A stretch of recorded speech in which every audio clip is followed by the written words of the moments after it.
You take care of everyone. You check in, you show up, you hold space, you carry burdens that were never meant to be yours. You read moods before words, you feel tension before it's spoken, you prepare for disappointment, even in good moments, because somewhere deep inside, you believe it's your job to keep everything together.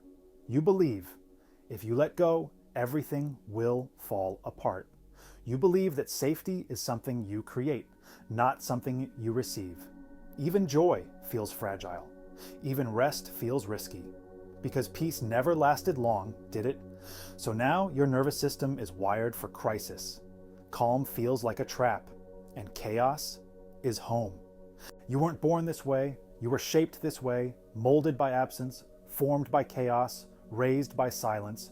You became the responsible one, because no one was responsible for you. You taught yourself how to stay invisible when it wasn't safe to be seen. You learned how to be quiet, not because you had nothing to say, but because no one ever listened. You wiped your own tears. You celebrated your own victories. You asked questions into empty rooms and got used to the echo. You didn't get to be a child. You were too busy surviving, too busy calming others, too busy proving you weren't a burden. And now, you don't know how to not be needed. Your identity is wrapped in being the one who helps, the one who fixes, the one who never falls apart. You're the one others come to. But who do you go to? No one asks who holds you. No one asks what it costs to always be okay, to always be the strong one, to always be the calm in the storm. They think it's your nature, but it's your wound. They say you're so mature. They never ask if you're tired. Responsibility became your personality, but it started as a shield, a way to survive a world that didn't feel safe. You lead because you never learned to trust.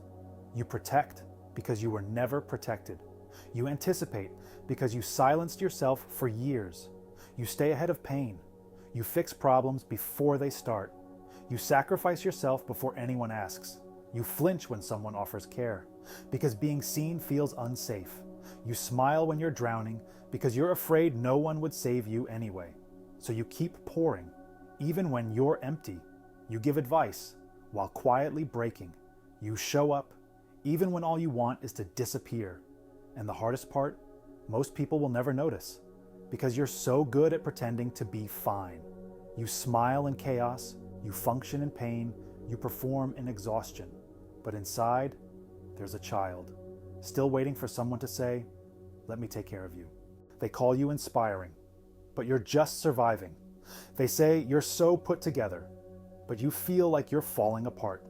Being needed is not the same as being loved. Being strong is not the same as being safe. Being capable is not the same as being cared for. Love is soft. Love is safe. Love holds. It doesn't just ask. You deserve to fall apart and still be held. You deserve to be tired and still be loved. You deserve to be human, not useful. You've held everyone for so long. Maybe now it's time someone holds you. Maybe now you stop earning your place in the room. Maybe now you come home to yourself. You don't have to carry everything. You never did. It's okay to rest. It's okay to cry. It's okay to need. It's okay to stop. You were never meant to carry it all. You just thought you had to. But here you don't. Not anymore. And if this felt like your story, you're not alone. You're not weak. You're just tired. Subscribe for more stories like this. New videos every week. You don't have to hold the world anymore. Let someone hold you.